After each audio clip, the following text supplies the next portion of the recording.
America हो या पाकिस्तान, जब इंस्टीट्यूशंस वार्निंग्स देने लगें और पॉलिटिक्स पोलराइजेशन का शिकार हो जाए, तो एक ही सवाल उठता है, क्या सिस्टम प्रेशर में है? वेलकम टू सियासत 360, जहां हम पॉलिटिक्स की असल कहानी समझाते हैं। अगर आपको असली पॉलिटिकल एनालिसिस चाहिए तो सब्सक्राइब करें। रीसेंट रिपोर्ट्स के मुताबिक मिनियापोलिस में एक वुमन की फेटल शूटिंग का वाकया सामने आया, जिसमें ICE यानी इमिग्रेशन एंड कस्टम्स एनफोर्समेंट से जुड़ी एनफोर्समेंट एक्टिविटी का जिक्र हो रहा है। इस वाकये के बाद मिनियापोलिस की लोकल गवर्नमेंट ने पब्लिकली कहा कि उन्हें फेडरल लेवल से और मदद की ज़रूरत नहीं और सिचुएशन को लोकल अथॉरिटीज़ हैंडल कर सकती हैं। यहाँ नज़र आता है federal power versus local governance.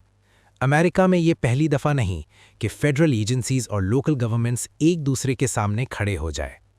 इसी दौरान डोनाल्ड ट्रंप की स्टेटमेंट्स और डिबेट्स ग्रीनलैंड के हवाले से फिर डिस्कस हो रही हैं। ग्रीनलैंड पर डायरेक्ट मिलिट्री ऑपरेशन का कोई ऑफिशियल कंफर्मेशन नहीं, लेकिन ट्रंप का अग्रेसिव लैंग्वेज और स्ट्रेटेजिक इंटरेस्ट ये सवाल ज़रूर पैदा करता है, क्या अमेरिका अपनी इंटरनल प्रॉब्लम्स के साथ साथ एक्सटर्नल प्रेशर टैक्टिक्स भी बढ़ा रहा है? क्रिटिक्स कहते हैं कि जब मुल्क के अंदर अनरेस्ट बढ़ता है तो बाहर टफ पॉस्चर दिखाना पॉलिटिकल डिस्ट्रैक्शन का जरिया भी होता है। अब असल सवाल, क्या अमेरिका सिविल वॉर की तरफ जा रहा है? रियलिटी ये है कि फॉर्मल सिविल वॉर का सिनेरियो अभी दूर है, लेकिन सोशल फ्रैक्चर, आर्म्ड पोलराइजेशन और ट्रस्ट डेफिसिट पहले से ज़्यादा गहरा हो चुका है। Federal versus state tension, immigration, race, politics, ये सब मिलकर सिस्टम को टेस्ट कर रहे हैं। अब पाकिस्तान की बात।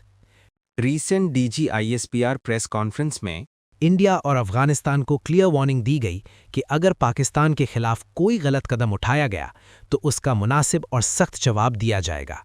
ये मैसेज सिर्फ बाहर के लिए नहीं, ये अंदर के लिए भी है कि स्टेट अपनी रेड लाइंस क्लियर रख रही है। इसी वक्त PTI सपोर्टर्स इमरान खान की बेल और रिलीज के लिए प्रोटेस्ट्स जारी रखे हुए हैं।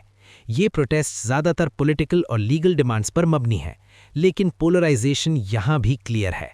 सवाल उठता है, क्या पाकिस्तान भी अमेरिका जैसी इंटरनल डिवाइड की तरफ जा सकता है?